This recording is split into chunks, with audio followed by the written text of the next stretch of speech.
Hello, everybody. I think we still have some people coming in, really impressive group of listeners. But I think we're gonna get started. My name is Dylan Matthews. I'm a writer at Vox. I'll be your moderator today.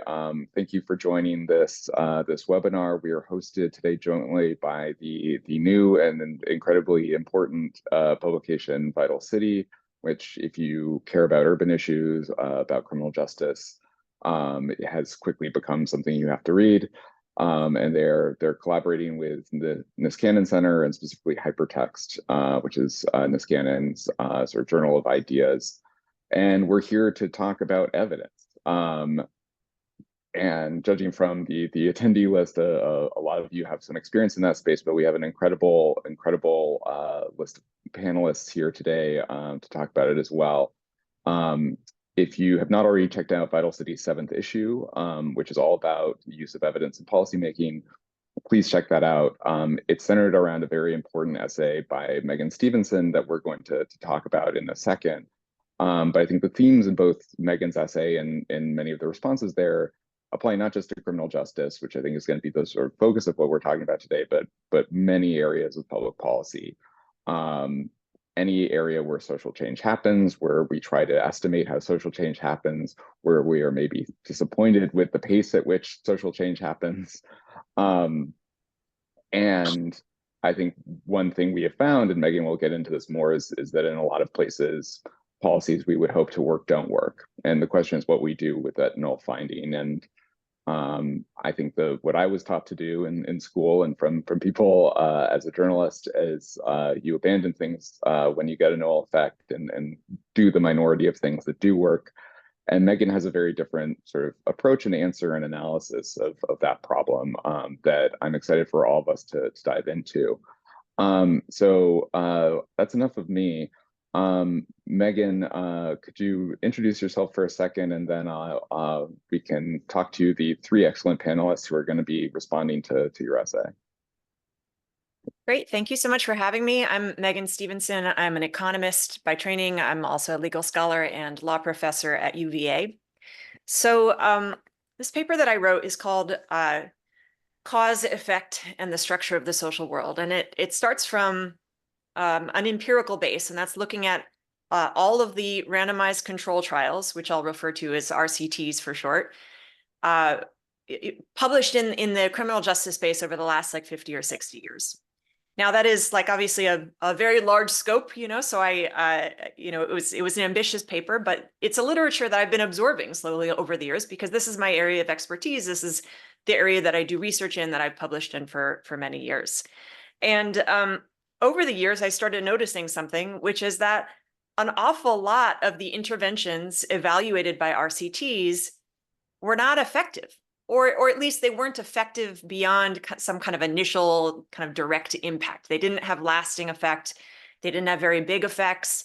Or in the rare case where they do have an initial effect, which is exciting for all of us in the research community, you're like, wow, we found something like important and impactful. And then, when the research community bands together and it's like, okay, well, let's try and replicate this in other settings or other time periods, way too often the initial success does not replicate, does not scale up, does not, seem to work once you change some initial conditions. And so, as I said, this is something that slowly, like I started becoming more and more aware of. And then when I sat down and kind of did the more thorough literature review, it very much was borne out in all of the research that I read.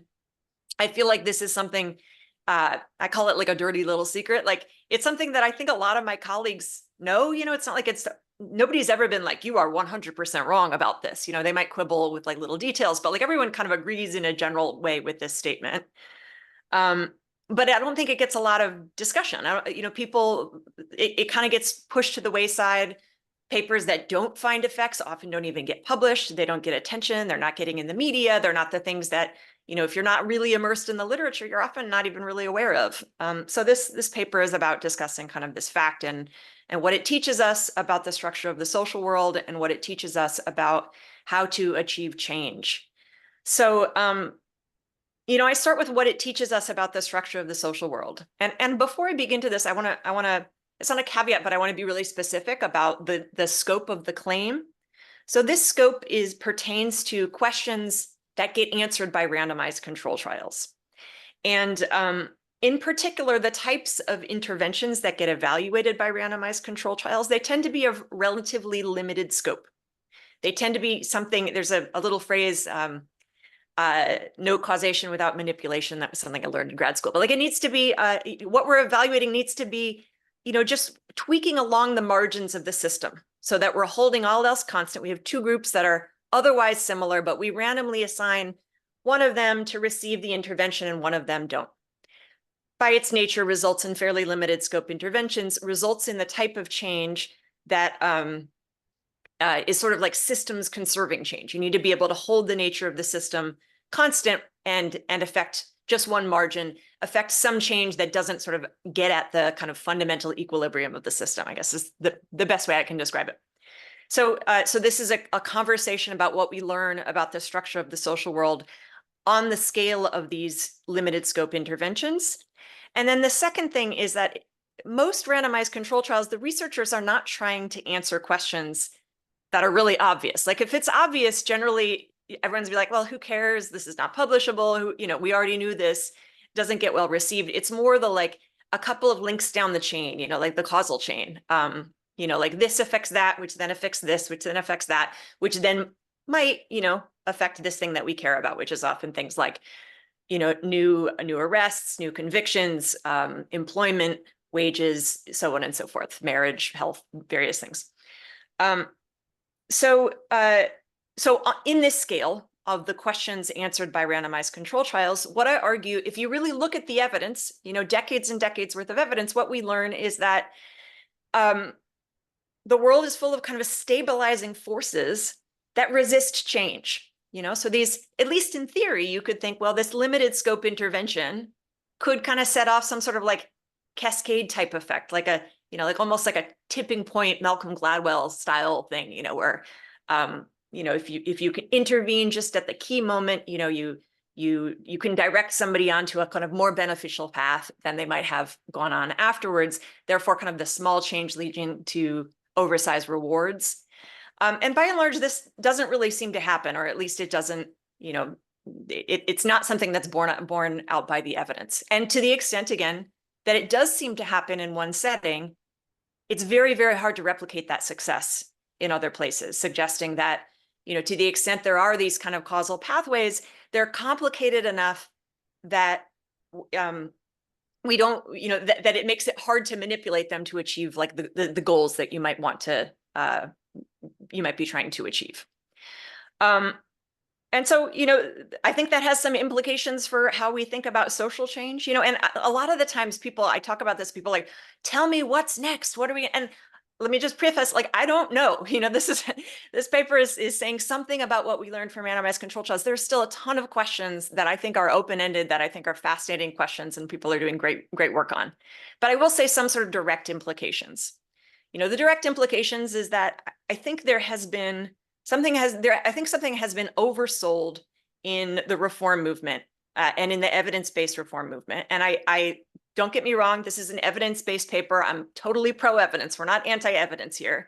But I think there's a line that's been oversold, which is that we can use randomized control trials to pilot test certain interventions to see what works, to scale that up, so that we can kind of act like social engineers and kind of improve things in this kind of way that's been pilot tested, that we're confident about, and so on and so forth. And I think that the evidence does not support this view of social change. I don't think we're there. I think that is overstated.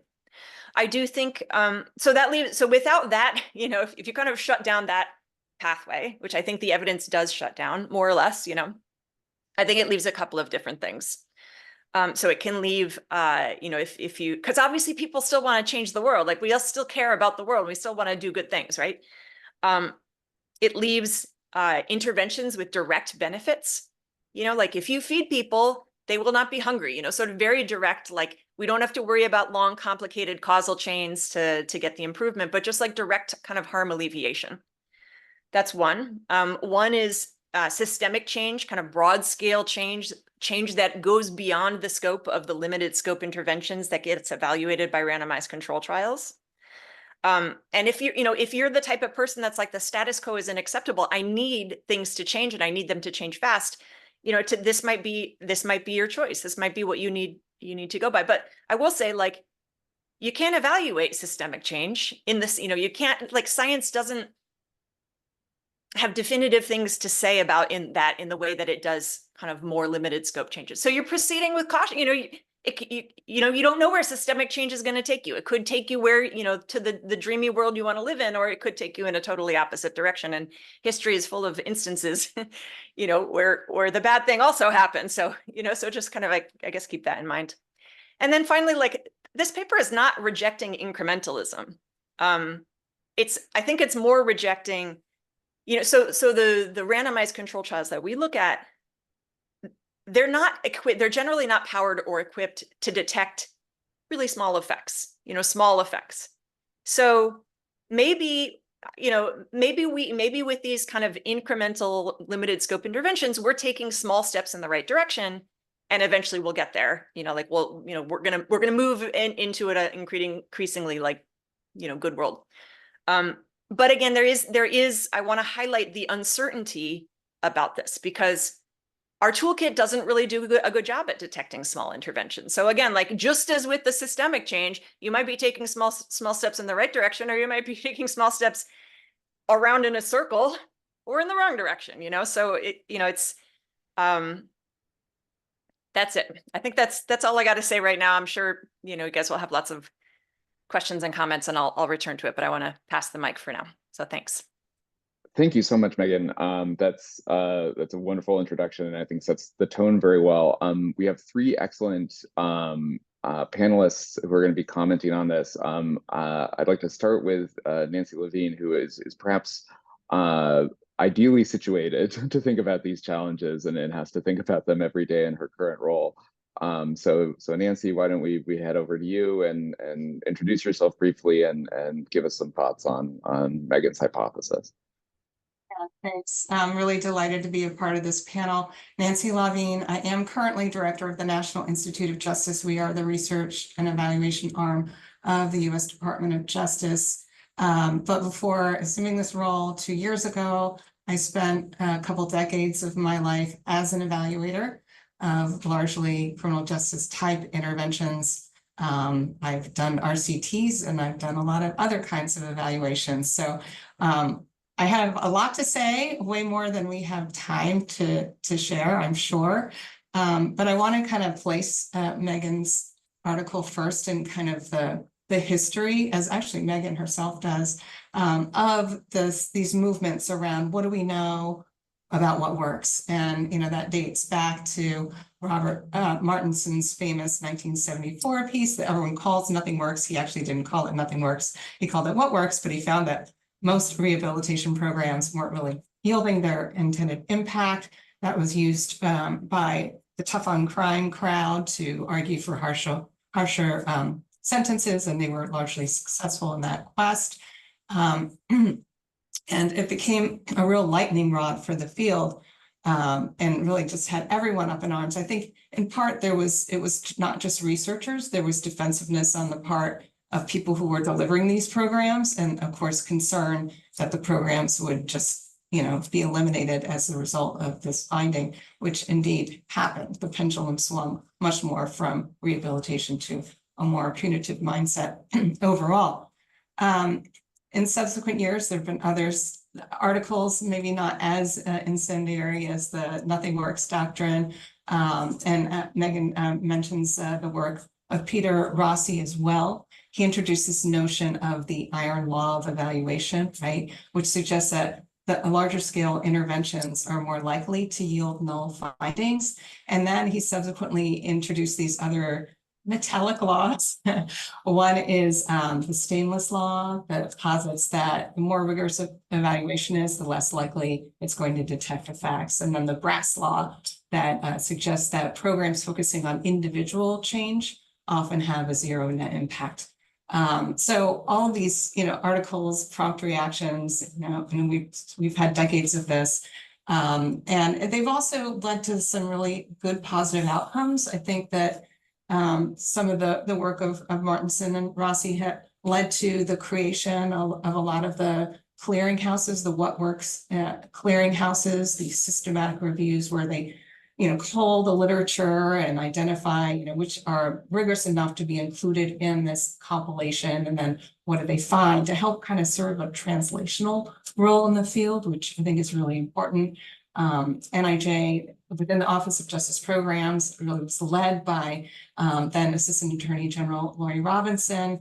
At the time in 2011, launched Crime Solutions, which is kind of the criminal justice community's response to a What Works clearinghouse. And I firmly believe that these are important resources. But then fast forward to Megan's article, which I think dropped in December. It was holiday reading, and we were all on it like white on rice. We being the research criminal justice community, it was all over X. Just a lot of attention, and I think for a lot of reasons. And there were a fair amount of criticisms, but Megan, the conclusions you come to, I agree with. And all I know about the research is that, more often than not, we don't find the desired effects, right? When we do find them, they don't last. They're not sustained over time, although we rarely even study whether they're sustained over time, right? And then third, replication has been a pretty big disappointment in our field. Even things that look really promising here are not replicated in ways that yield similar findings elsewhere.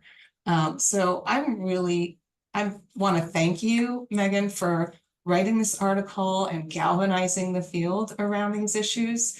And of course, Vital City for launching this response that's so representative of different viewpoints, different perspectives from researchers of different disciplines, of policymakers of different types, journalists, of course. And that's one of the few hard copy publications that it's my birthday. Oh, this is my present. Another issue has come out and I read it front to back. I love Vital City. It's just such good content, but this one in particular, I just dove into it and loved every single article, even if I didn't agree with everything anyone or everyone said, right? And I think that's important that, these are intellectual pursuits as well as pursuits for the truth around what works. And we really need to show each other a lot of grace and agree to disagree. So that's why I was just so thrilled to be able to not quite disagree with Megan at all. There are issues around the methodology. I'm not going to go into them. Other people have dug into that. And it's, what you did, Megan, is fine for what you were trying to do. I don't even go there, right? But what I want to go to is that neither you in your article nor really, I don't think there was really any mention of any of the other articles in the Vital City piece around what I see as the biggest gaping hole that, if filled, could address a lot of these issues around, seeing effective impacts, seeing those impacts sustain over time, and seeing successful replication. And that's really around this issue of implementation fidelity, and the close cousin to that, and that's local context. And it's astonishing to me how many impact evaluations really only give passing attention to the quality of the intervention that they're evaluating. And this is particularly true with a lot of randomized controlled trials. There's been a big movement, like RCTs, they're the gold standard, so everyone should use them. And, along the way, I sat in rooms with a lot of incredible experts who know the mechanics of doing an RCT, saying, we can do these on the cheap. Well, yeah, we can do them on the cheap if we're just changing one little thing here or one little thing there. But there are RCTs that are, very robust, multi-part programs that have lots of components to them that involve humans where it's really hard to randomly assign them. And then a lot, there's crossovers, there's stuff that happens in the field. As for as many RCTs as I've been involved in or been involved in as a funder, about half of them end up failing in one way or another because of the realities on the ground. So that's a problem in and of itself. But the other problem is that these most rigorous designs pay little attention to the quality of how the intervention is implemented. And when you do that, you don't really know whether it's the intervention that's not working, like in concept and theory, or just poor implementation, right? And so we need to do more process, or sometimes people call them implementation evaluations, so we have a better sense of that. But the other thing is that we're never looking at the local context. And I feel like the clearinghouses, even Crime Solutions, is responsible for this notion that if it works here, it's just something you can take off the shelf and bring to your jurisdiction or your agency, and it's going to work there. That's the replication concept, right? But that ignores the fact that every local context is going to be different. You're going to have different populations with different risk levels. You're going to have different access to different programs and services, different quality of the people who are delivering those programs, a whole host of issues that are very locally, contextually specific. And we don't pay much mind to that as well. So of course, replications don't work. It's because we think we can just take this off the shelf and do it there and have the same effect. That's not at all aligned with what I've observed on the ground and working with practitioners and policymakers for years. So what is the solution? The solution is we definitely need more attention to fidelity and local context. And I think the best way to do that is through the action research model. This is a way of doing evaluations that I wasn't trained to do. I was trained formally, so evaluators keep an arm's length from the topic to maintain our objectivity. Action research is very different. It's been around for ages. Kurt Lewin introduced it in 1947, believe it or not.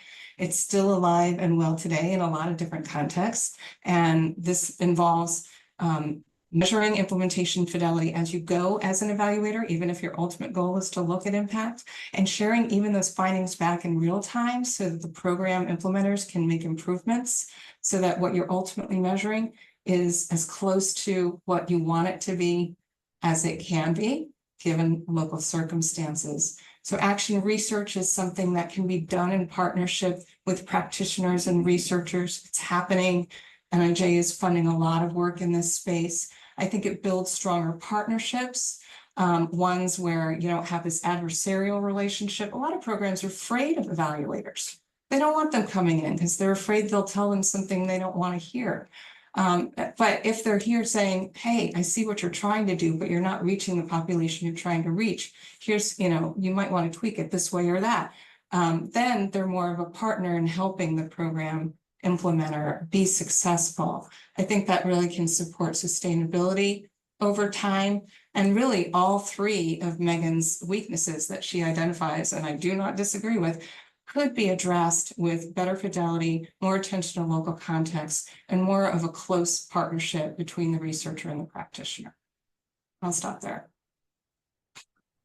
Thank you so much, Nancy. That was a great overview, and I think sets up the discussion well to continue. Like you, I'm a huge fan of Vital City, and one of the great pieces sort of responding to Megan in the most recent issue was from Jonathan Rausch, and so I wanted to bring Jonathan in. Jonathan, if you could introduce yourself briefly and talk a bit about your piece and your general reaction to Megan's argument. Well, thank you, Dylan. Thank you, everyone. I am Jonathan Rausch. I'm a senior fellow in governance studies at the Brookings Institution. I'm also a fish out of water today because I am, by training and profession, a journalist, not a social scientist. So I don't conduct studies or do methodology. I have, however, been writing about and thinking about policy and policy interventions since I started my career in Washington, which was now 40 years ago. So I have seen a lot of water under the bridge. I was very eager to write on this subject for Vital City, especially after I read Dr. Stevenson's very impressive and important article. It's a real dose, I think, of humility and a reality check for those of us at think tanks, for example, who have a tendency to want to sit in our chairs and dream up brilliant ways to solve the world's problems. It reminds us of how ornery the world actually can be. So in my contribution to Vital City, I asked what I think is an important question about Megan's findings and findings similar to it. She's not the only one to have found that the world is hard to change. And one is, to what extent is she finding the limitations of the interventions versus to what extent is she finding the limitations of the measurements of the interventions? The answer, I think, has got to be that it's some of both. It is hard to intervene in predictable ways in a complicated world. There are ways to do it. If you subsidize something, you get more of it. Just ask a farmer. But when it comes down to the finer points of what you would call building, for example, character or good habits, it's much harder. On the other hand, we constantly hear it said that randomized controlled trials are the gold standard for social science research. Well, they are certainly the gold standard for medical research, and no one would deny that. For social science, I'm not so sure. There are some problems with RCTs, and some of them have been brought up already. One is that it can be very difficult to pick up on the fine points of what's going on. And another is the famous keys under the streetlight problem, which is RCTs are biased toward measuring those things which are easiest to measure.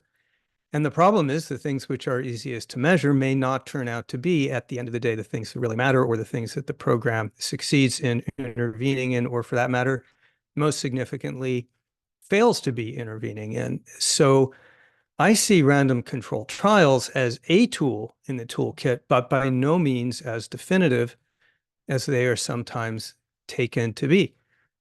So one implication of all that, and again, I'm not alone in saying this, lots of social scientists, especially recently, are saying the same thing, is that there's been a tendency in the world of social science research to emphasize the quantitative over the qualitative, to emphasize what can be measured over what can be seen and heard.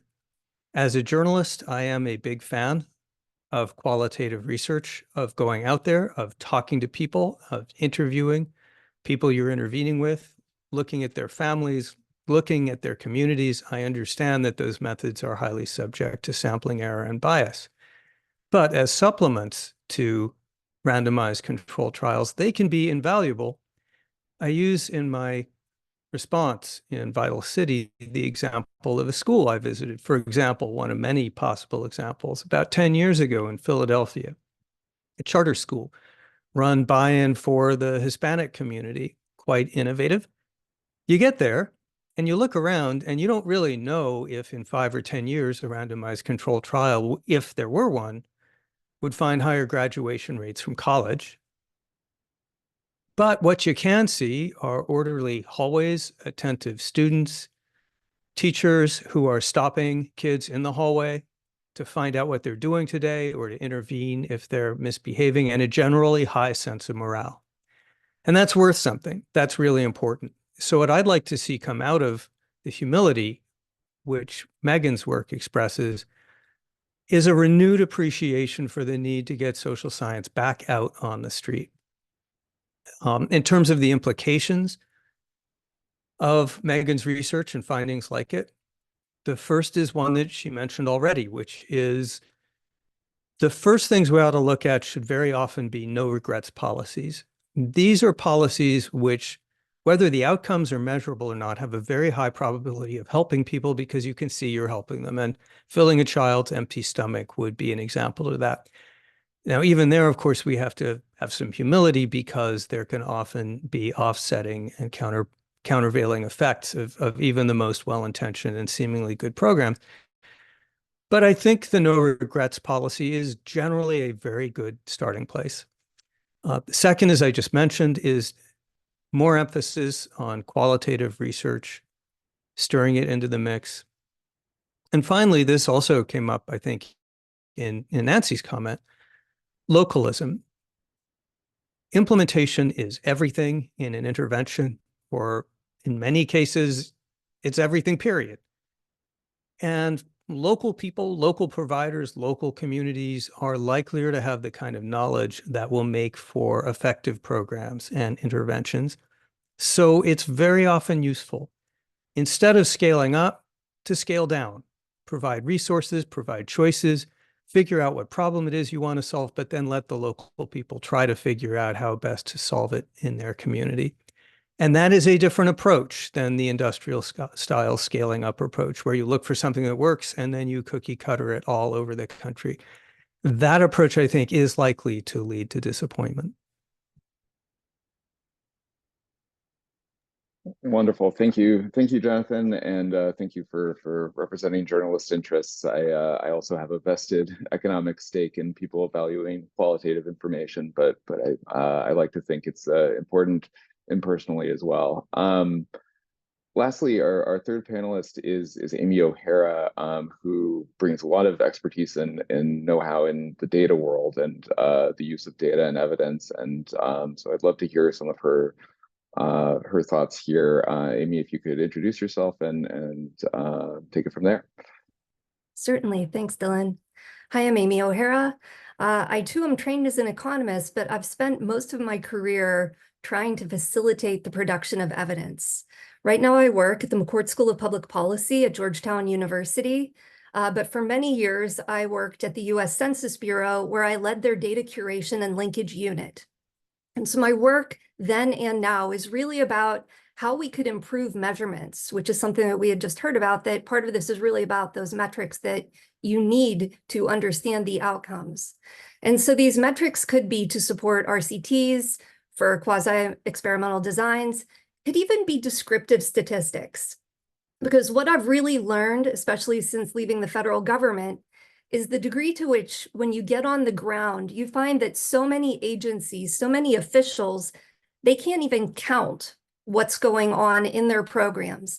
Things like how many and what kind, because they're often incentivized to count things like the meals that Jonathan was talking about. How many blankets did you give out? How many meals have you provided? But then whenever you want to understand the program more, it's really that local context. There's so much more information that you may wish that you had. So my focus has really been on data, and it was very interesting to read Megan's article from that lens. So it's what data are being collected, who decides what data are being collected, and that's built into an RCT, right? But then who can use that information, and will you be able to continue to use that information over time, potentially to look at longitudinal outcomes for the participants that were in those experiments? And often that's for a special few. So I've been thinking more about how you could have more equitable access. So I really, like you pointed out, I focus mostly on the data side of this. And I had a discussion with my collaborator, Michael Lenzner. He works at Darrow. And I was telling him that we want to continue to figure out how to have tiered access in ways that people would be able to gain access to outcome measures, whether that's things like incarceration or death or earnings or labor force participation. And he threw down a challenge. He said, even if we had no barriers, even if we had absolutely frictionless access to data, it wouldn't help because the disincentives to build evidence outweigh the incentives. And so we had been coming at this from kind of a data discussion as well. And so whenever we were unpacking this a bit, we brought in some more collaborators, and we really wanted to think about what these issues were. And so we have been exploring that, and we've identified a couple of different, we have some observations here, that there's really a lack of shared language about evaluation and evidence. And so that impedes our discussions. We could have a conversation here where a lot of people are focused on the scholarly literature, but whenever you pull in people that are running programs, delivering social service benefits and programs on the ground, we often talk past each other. So there's really a drive that we need to have that common language between us. We've also learned that you can hear about some of these stories where the evaluations and the evidence building has worked, and that can reveal how in certain situations, as we've pointed out from the other speakers here, when you're looking at that very local context, you can figure out how they might have mitigated these other disincentives and had a really successful outcome. But we want to try to figure out how we are talking about these things.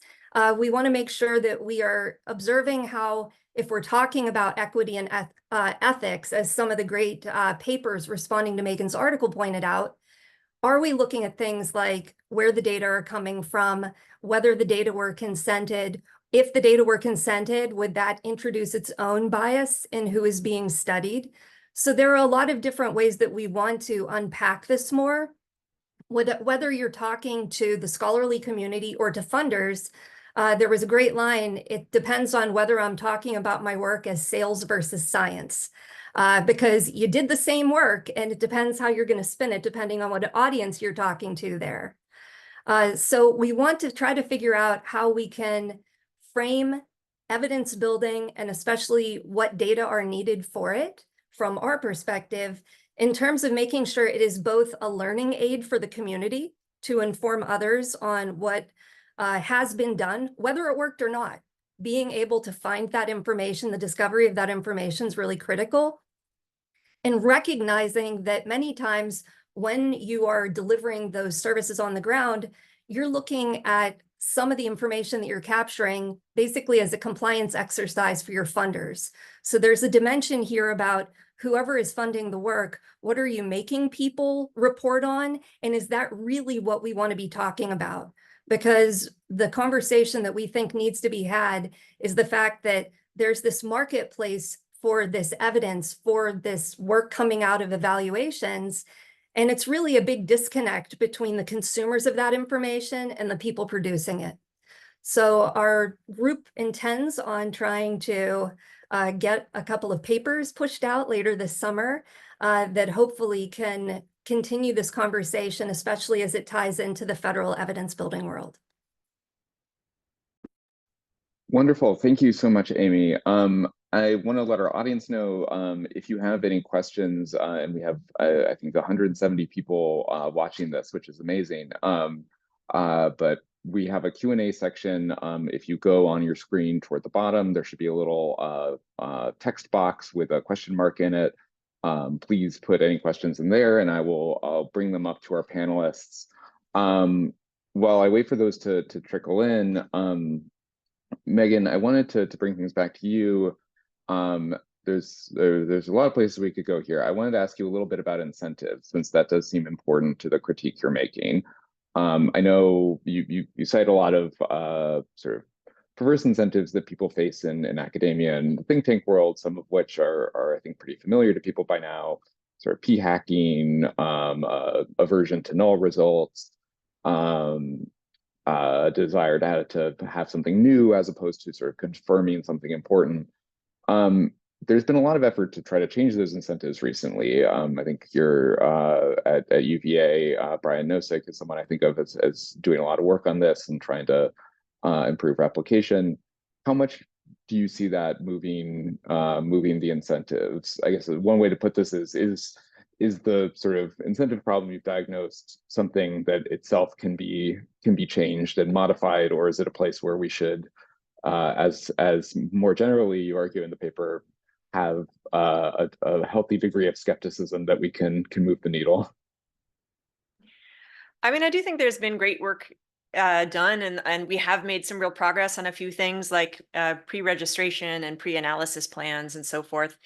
I do think there's still a lot more work that needs to be done, and I think part of it is just, having it be more of a discussion in the community and more something that we're aware of. I will say, I think part of the push has been towards, well, we need to start publishing null papers, which has not worked like at all.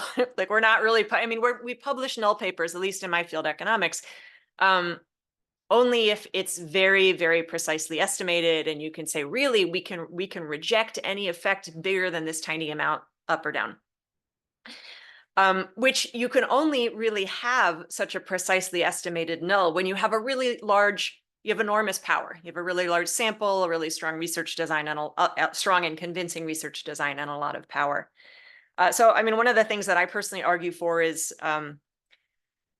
just is for the importance of power. If we're not going to open the gates and start all of a sudden publishing and celebrating relatively noisy null estimates, meaning null, things where the point estimate is somewhere around 0, but there's a wide confidence interval, so we're not really sure. You don't really learn that much from that.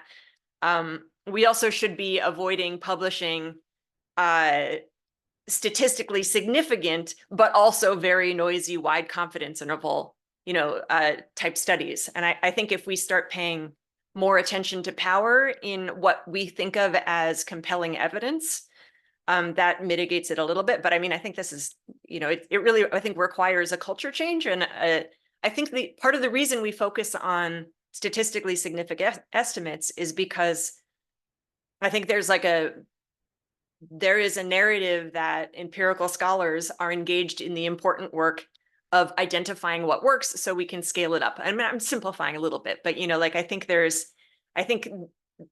we have drunk the Kool-Aid a little bit too much in terms of the types of social engineering that we think that we're capable of and that society is capable of.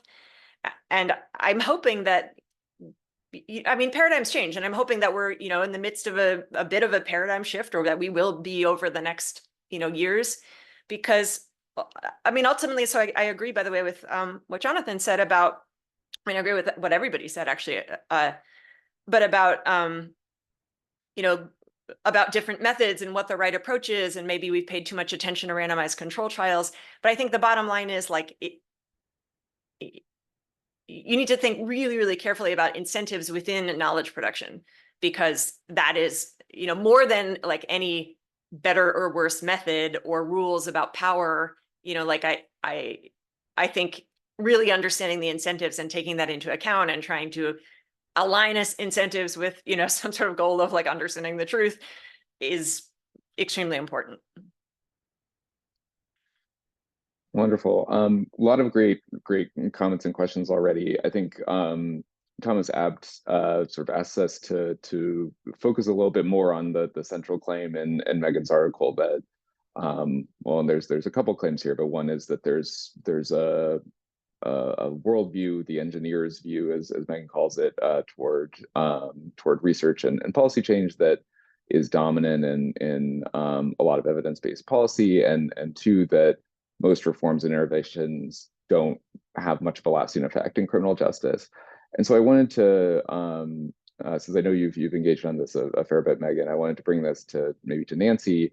Are we being too pessimistic here? Are there ways, new routes of research? Are there areas we might be not looking at as much, where we're seeing more promising interventions, where we're getting more breadcrumbs and clues than you might get the sense we have from Megan's paper? I know you mentioned you agree with the overall thrust of it, but I want to unpack some of the nuances. I'm really glad, and thanks to Thomas Abt for raising this, because he's correct. We know way more than one outside of the field who would be reading Megan's paper would come away from. That I think the paper, and in part it is, what topics were studied by RCTs.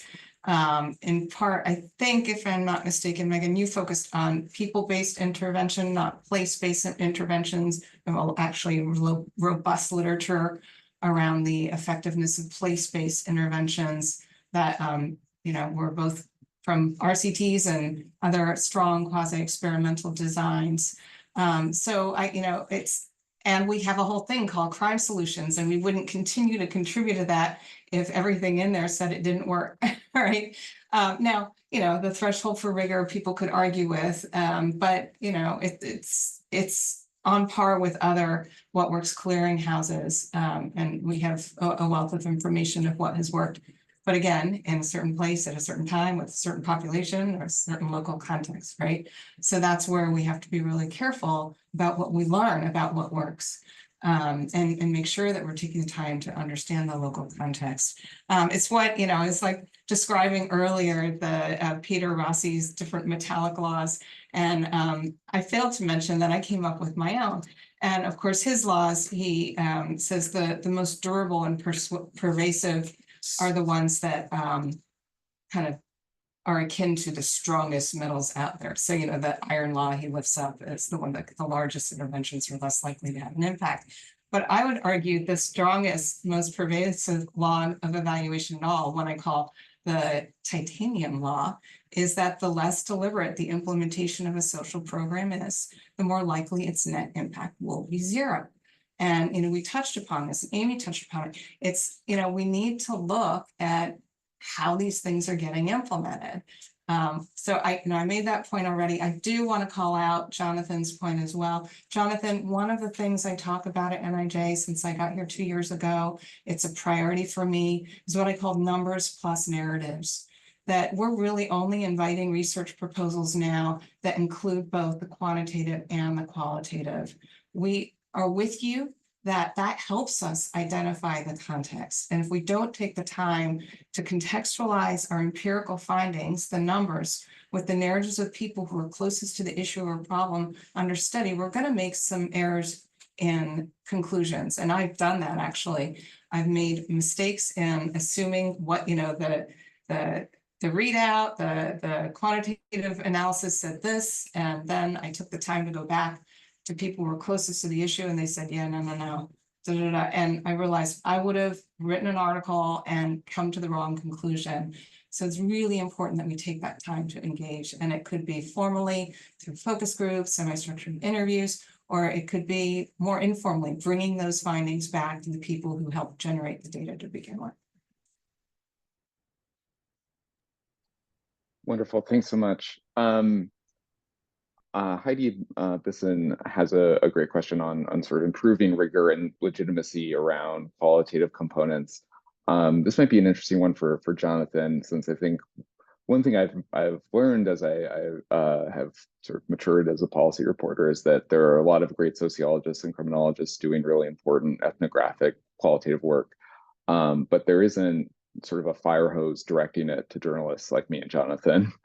The way there is with economic research and more quantitative work. And I'm curious why, if that's been your experience, Jonathan, if so, why you think that is, and what we can do to sort of strengthen that pipeline for qualitative work.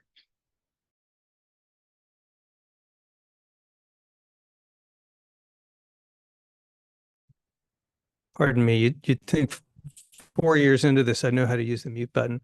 Dylan, is the pipeline you're speaking of the pipeline from good qualitative research to journalism?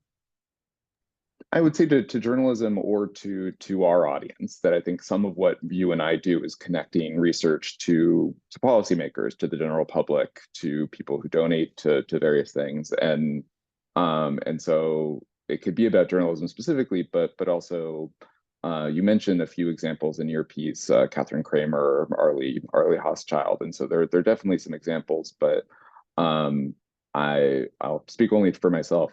I get sort of fire-hosed studies from the National Bureau of Economic Research. I do not get that from the sociologists, and I think that might have an effect on how people view these different kinds of evidence, if that's the experience of not just me but other journalists. Dylan, you're as qualified as I am to respond to this. I am guardedly optimistic, actually. I think there has been, especially since the big screw up of 2016, there has been growing recognition in the world of both social science and journalism that a lot of us missed the boat. We weren't paying attention to the yard signs. We were just looking at the polls. Oops. I think we've seen some similar realizations in the world of social science, and Megan Stevenson's work is part of that. Journalists tend to reflect what's pushed at us, right? So if what we're seeing every day is a fire hose of quantitative research, that's typically going to be what we report on. And if we're on deadline and perhaps underfunded, we may not take the time to call up 3 or 4 people and say, wait a minute, what do you think of this study? We're supposed to, we often do. I am, however, seeing more interest in the world of social science and journalism in doing qualitative work. I'm seeing deeper appreciation of its values. And in fact, I'm seeing a lot of non-PhD journalists at places like the Times and the Post doing the work of social science, actually building focus groups. For example, the New York Times now has one once a week, for example, traveling the country to make sure they get to communities that aren't ordinarily covered. And then once they get there, they'll talk to community leaders and participants. They'll look into the healthcare system, for example.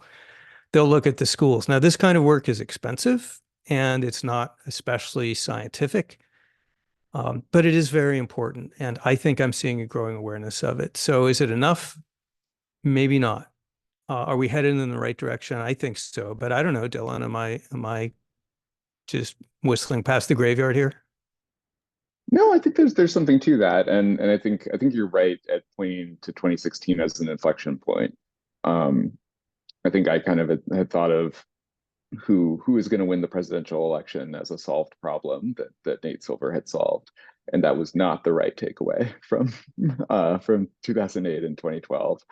And I've learned a lot from people doing ethnographic work on that, and I think crime is also a particularly vibrant place for that, because a lot of it takes place in social contexts that frankly most of our readers are fairly segregated from. And so it requires acts of imagination and description to help people connect to a very different social reality. Yeah, I'd add opioids and the fentanyl crisis is an area where we've just seen some superb journalism that's really gotten down in the trenches and tried to figure out what's going on. Absolutely. Definitely agreed. We have a lot of great questions here. An anonymous question we have about sort of evaluating the current system, sort of acknowledging that we have a status quo criminal justice system, and that it has not been subjected to rigorous evidence in most cases, and is specifically asking about measurement tools we can use. I wanted to bring Amy in and talk a little bit about our sources of data here, since I know this is perhaps more than some other areas. You're relying on survey evidence. You're relying on sort of partial records from cities. What measurement tools do we have for evaluating the current system, and how can we make those better? I'm a big fan of administrative data. That's data that was collected through some encounter or transaction, whether that's in the health space, like an emergency department visit, or in the criminal justice space, interaction with the system. An example of a great use of administrative data is the CJARS program, the Criminal Justice Administrative Record System. It's a partnership between researchers at Michigan and the Census Bureau. So you're able to take this information, the administrative records that are generated through criminal justice involvement, and link it at the person level to lots of other data sources. That's a topical example there, but this is also happening across all other domains. This is happening in education with cradle to career linkages, where you're taking the information from early childhood and pulling it through the adult working life. And it also happens obviously in health. Health is really well heeled. There's a lot of money going into figuring out how you have information on social determinants of health. Why don't we call them social determinants of learning or of justice? Or wait until they get all the data and then pull it in to justice analyses, because that's where you're going to get more of that place-based information, so that you'll be able to have more context about the community and comparable communities. So there are efforts out there to build this.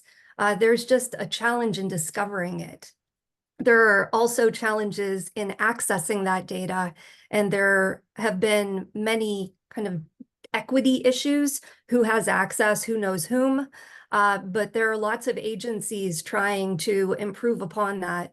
For instance, there's a project at IRS where they are trying to develop a query system by which a research team, maybe someone that did an RCT, would be able to securely submit their cohort and learn about labor force participation and earnings outcomes for those individuals. That would be done in a privacy preserving way. in an efficient way so that people wouldn't need to wait for years and years for that sort of information. The implementation of the Evidence Act is really propelling this along. So I think that it's a great time to be talking about it, but having discussions just among federal agencies isn't going to solve what we're talking about today. You have these huge issues with the data quality and the capture that is happening locally. And so thinking through what sort of capacity development would really enhance the situation and improve their readiness to be linked to those other outcome measures. That's the sort of thing that I think is exciting and possible. Thanks so much, Amy. I wanted to bring it back to Megan, since we have been sort of beating around your paper a lot, and there's a few critiques flying around, both in some of the previous discussion and in the Q&A. So let's take it over to you for a second. Yeah, so I guess I wanted to respond to some of the questions about the empirical claims that I make about the state of the literature. So there was a question of, is it people-based versus place-based? And I will say a lot of the studies were people-based. And that's partly because that's a lot of the literature. That's the large majority of the literature. Among place-based interventions, hotspots policing is included in the paper and described as having a small effect, which I'm using the exact language by the guys that wrote the, the big systemic analysis of the, who are huge hotspots policing proponents. So I'm just literally using their words, small effect. And more importantly, it's a small effect on the actual spots, the actual corners where police are sent. In terms of the literature about whether there's a net improvement or whether the crime just gets spilled over to other neighborhoods, that is much less well established. And then the other set of place-based interventions are, I think of almost all the entirety of the literature coming out of Philadelphia, where they did a randomized control trial where they cleaned up a bunch of blocks, and it seemed like it had promising effects. Again, promising, replicated? No, absolutely not. There were like 6 or 7 different studies of that exact same intervention on different outcomes. So there's been lots of papers of the exact same thing, basically, or the exact same intervention. But I don't consider that anywhere near, especially given all of the incentives that our field has to like promote and talk about the rare cases of success, or, and I'm not, I don't think, I'm not saying anybody in this study did this, but I do think there are incentives to kind of like, show the specifications that work and hide the ones that don't, and so forth. So I just don't think we have an established literature that says much about place-based interventions. And I also wanted to return to some of the stuff that Nancy said, which, by the way, I mean, I just really completely agree with. Like, I think implementation is huge and the contextual details are huge, and the emphasis on localism that different people have discussed is really important. I also think there's so much low-hanging fruit. I mean, there's still criminal justice systems that are like, either doing everything on paper, or their technology is from the 90s, like, or, they've just, all of these kind of archaic systems that if you paid attention to the local needs of that system, could be improved hugely. I did want to counter against something, and this is not disagreeing with something Nancy said, but this is something that I think sometimes people can draw from discussions about implementation, which is sometimes people can say, well, we don't learn anything about that program because it wasn't implemented properly. And like, in a way, I see that. Like, in a way, yeah, maybe you don't learn anything about that program, but you learn what happens in reality when that program gets attempted. And if in reality it's very hard to implement, and there's a lot of fidelity concerns, and there's not attention paid to details, like, that's the reality that I think we care about in for the most part when it comes to policy stuff. So I just wanted to respond to those points that came up. So thanks for the moment. Of course, thank you, and thank you for being such a good sport amid this discussion and critique. One specific question early on that I wanted to go back to, David Aziz asked about pay for success. My understanding is that's a fairly specific kind of funding model. I don't have a lot of expertise on it. I wanted to throw it to the panel if any of you have experience dealing with that, or social impact bonds, and have a sense of whether that changes incentives meaningfully. I might pick on Nancy at first just because you have such a wide portfolio, but feel free to kick it to someone else if this is a little outside your purview. Social impact bonds? Or pay for success generally. Pay for success? Yeah. Yeah. No, I'll pass on that one. Fair enough. Fair enough. Not hearing any takers. I I do want to say, yeah. if I may, Megan's approach was a rational, logical one, right? Like, let's only focus on the studies that use this gold standard. But the gold standard itself dictates the nature of the intervention that is under study, right? I mean, it's just, I think it leads to more of these marginal changes because it's so hard to get people to agree to making sweeping changes that are randomly assigned, right? So there's a lot of concerns about the ethics around RCTs. So sometimes instead of comparing business as usual with this new thing, you have to convince them that we'll have like the new thing over here, but then the other folks will get something else, or, you know, it just gets really sullied, even though they're still called RCTs. So I would just, you know, I'd love to see a follow-up where there's a real systematic review of the literature, not just a review where things are kind of tallied descriptively, but something that, you know, draws from, let's say, the meta-analysis literature, right? Where we can look more quantitatively about the bulk of the evidence across both RCTs and other strong quasi-experimental designs. Dylan, I wanted to hop back to the pay for Please do. success. My limited interaction with it, many times programs that seem to have had a lot of care in their design and development, they struggle with getting the outcome measure for success. And in many cases, it's not something like discrete, like dead, not dead. It's something, are they working? Are they earning more? And then that only gets more complex. Are they working in the field in which they were trained? Were the training programs before someone was released from prison effective? Figuring out how you can gain data to measure those things is very challenging, especially whenever it is a vulnerable and marginalized population. So there are lots of data access and privacy issues that are tied to pay for success, not from the design and the quality of the research, but their ability to have a non-biased sample of outcomes for the participants. Thanks so much for that, Amy. And while I have you, I wanted to throw a question from Julia Brill in our comments to you. I think she has two questions. One bringing up an experience with sort of editors in the criminology literature, sort of rejecting research as being too like anthropology. Another about sort of the length of articles. And I wanted to ask this of you because I think you have experience in academia, you have experience in civil society, experience in government. How much should we be changing what evidence looks like? Is sort of the journal article, the 40 to 60 page research paper, is that the right way to be sharing this kind of information, or have you found different methods work better, or ways to innovate on that? I think it actually ties back to that other conversation that I was saying, that we have so many different stakeholders that they want what's best, but what's best for them may not be like a community best. And so funders, I put in the same light as the editors. They have the way that they've been doing business and what they are incentivized to request. And the same thing goes with funders, that they are asking for certain reports, and there's a degree of compliance, just like the Q&A indicates that in order to be considered, you have to comply to these standards.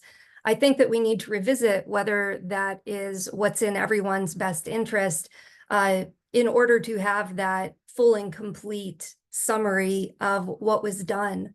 Whenever we had a convening to talk about these issues back in February, there were people concerned because there's so much interest in packing in this other information that sometimes there's short shrift to what the intervention actually was, that isn't clearly articulated, which really should be the base on which everything else is reported.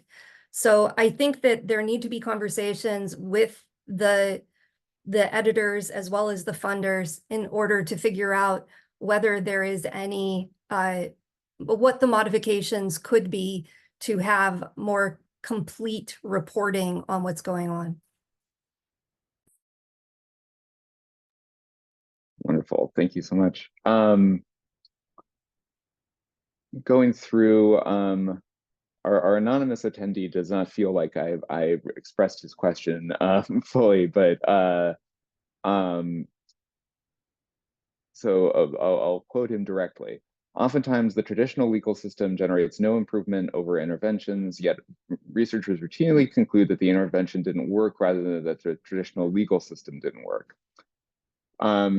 So if I'm trying to make sense of this, I think it's a question of where the goalpost should be. And so if you have a intervention that generates a null, you're implicitly comparing it to a system that already exists. That could be read as an indictment either of the intervention or of the status quo. Megan, I might bring this to you since I think this is sort of the kind of philosophy of social science question that you're engaging in the paper to start with. Has sort of engaging in this research sort of program of yours changed the way you think about the status quo system or how we should evaluate it? And do you think there's merit to this kind of sort of radical turn in how to interpret these nulls? Yeah, so I think it's an interesting point. I mean, technically what RCTs say is that if you tweak on this one parameter, will it affect these later outcomes relative to not tweaking on that parameter? And I mean, it is, as people have pointed out, it's a pretty narrow question. It may not be the question that we care about that much. I do think sometimes people, as the commentator seems to be implying, move from that to imply something like, this intervention doesn't work, it's better to stick with what we have, which is, I guess maybe the implication is maybe like a perfectly fine system or something. And many people would disagree that it's a perfectly fine system, myself among them.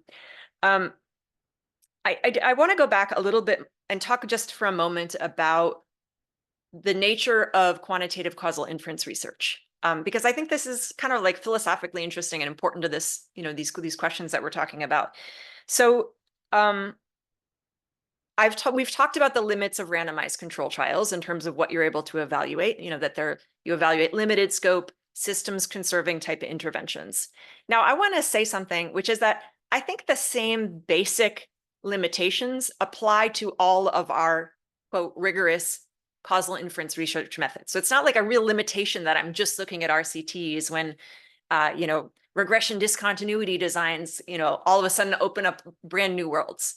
They maybe open up a little bit, maybe to look at some things that aren't likely to be randomized, but they still have the same character. I mean, the fundamental idea of how we engage in quantitative causal inference research is the question is like, two groups who are otherwise similar except for this one thing. And this otherwise similar thing is very, very powerful because it allows you to rule out alternative causal stories, like, well, maybe they had just had better outcomes because they were more motivated, and because they were more motivated, they enrolled in this program.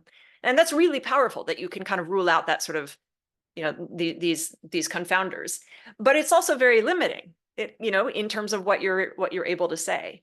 And so I have mixed feelings about kind of like opening the door further and saying, well, we should start embracing, qualitative methods or other type of matching type things, or, other kind of less rigorous research designs that allow us to answer more questions, because, I have concerns about, I don't want to answer more questions, but not answer them correctly, or not answer them well. Not that isn't to say you can learn nothing from them. You can always learn learn from things that you do, but you can also be misled by different studies at the same time. So where I wanted to circle back to in terms of the question that was asked is, I think a lot of what people think about, the questions they want to ask, they really are on a scope that is beyond the scope of the entire quantitative causal inference project. I really think most of the questions that people ask, not all of them, I think there is a domain that is very interesting that's answerable by RCTs. And it's interesting because it's actionable. It's things that are, in a realistic way, an NGO or a government agency or, a well-funded individual could implement. but there are still limits. And in terms of understanding the impact of these more systemic type changes, I don't think the path forward is as clear. I think you can provide descriptive quantitative evidence. You can provide sort of hand wavy, maybe causal inference type things where you try to control for a few different things, or like, and I'm not saying, again, there's no value in it, but I also think there's potential to be misled, particularly with the impact that incentives can have in terms of like distorting the what research and what evidence actually gets to us to be able to to be interpreted. And that this gets back, I think, to some of the stuff Jonathan said about like, are we learning limitations of the world or limitations of measurement? I think it's both. But I in this particular topic, like what we're talking about right now is the limitations of measurement. And I think that's something unavoidable. Absolutely. So I think we're nearing the end, but Andrew Taylor does have a question that I think is interesting. I wanted to throw out to the group since I really think any of you might have interesting thoughts on this, which is whether RCTs are inherently about stabilizing the system. And so this is a critique you often get from more radical critics of sort of evidence-based policy, that you can't do an RCT on police abolition. You can't do an RCT on the other opposite end on a full surveillance state. Anything that is truly massive is going to have big spillover effects. You're going to want to care about the general equilibrium results and not just the results in one small area. But I think Andrew raises an interesting point, which is he's pointing to an RCT on guaranteed income, and I think that raises an interesting question of whether it's in principle impossible to test sort of radical ideas, or whether the kind of funders who fund RCTs are not interested in testing them, or whether this is something inherent in the method. And so I would be interested in all of you, and I'm happy to pick on someone if no one is jumping out at this. Well, I'll take an initial crack at it, though Sure. It might be more others' departments, which is, sure, as we said it toward the beginning of this session, an issue with RCTs is you look for things that you can measure, and that bias is what it is you're studying, often in ways that ignore larger world. So I referred to that as the problem of looking for your keys under the streetlight instead of where you lost them. So the question isn't, do we do RCTs? It's what else do we do, and how do we use them? And so you take an issue I've been involved with, the legalization of marijuana. There are lots of things that we want to know about that, which RCTs might be able to measure, or at least natural experiments, looking at rollout dates that are different between different states, or looking at regulatory and implementation differences. You'd want to know health effects, education effects, policing effects, crime effects, family. You'd want to know about the purity of the drugs. Of course, you'd want to know about mortality, on and on and on. It's very complicated. You do want to have some knowledge of those things, but at the end of the day, you're also going to make a decision based on big social claims like justice and right and wrong. Is it really right to have tens or hundreds of thousands of Americans with criminal records for toking a joint at home? I've also been, the cause of my career was same-sex marriage. And there was no shortage of studies in the 90s and 2000s claiming to have evidence on the effect that same-sex marriage might have on family formation. Virtually all of that work was garbage. It almost had to be, because there was no natural experiment at the time, maybe one counting Massachusetts. And that's simply not how the country made the decision. It made the decision based on justice and fairness, and the evident fact after Massachusetts legalized that the sky didn't fall, that in fact not very much changed. So what I think we're talking about here today is not whether RCTs can resolve the big social questions, or whether they should, because the answer is clearly that they should not. The answer is, how much do they have to contribute at the margins of knowledge? Yeah, I would agree with that. I mean, I think Jonathan said most of what I wanted to say. I wanted the two things I wanted to highlight. One is that RCTs are not just about like, did it work or did it not work? There are certain things that you are, have very strong theoretical expectations about, but you just don't know the magnitude of the effect. The guaranteed basic income point reminded me of this. There was a big study in, I think, the 70s or something about guaranteed basic income. And, the question was like, how much, there was a bunch of questions, but one of the questions is how much are people going to work less once they have money coming in? And it turns out like a little bit, but not a ton, and that's informative. And I think RCTs are a very useful tool in the toolkit, and I hope they continue to be used. I don't want to see them being used as an excuse for other, as an excuse to avoid engaging in other types of reform, especially if there's strong reasons, as Jonathan was mentioning, like to do it on a just basically, this is the right thing to do kind of level or whatever. Yeah, that's it. Well, with that, I think we might wrap things up. Thank you so much to Megan, Amy, Nancy, Jonathan. This was a wonderful discussion. Thank you to Josh and the team at Vital City, to David at Hypertext and Niskanen. Thank you to all of you for coming. I think we're going to put up a video of this at some point soon, but I really appreciate your thoughtful questions and participation. Thank you guys. All right.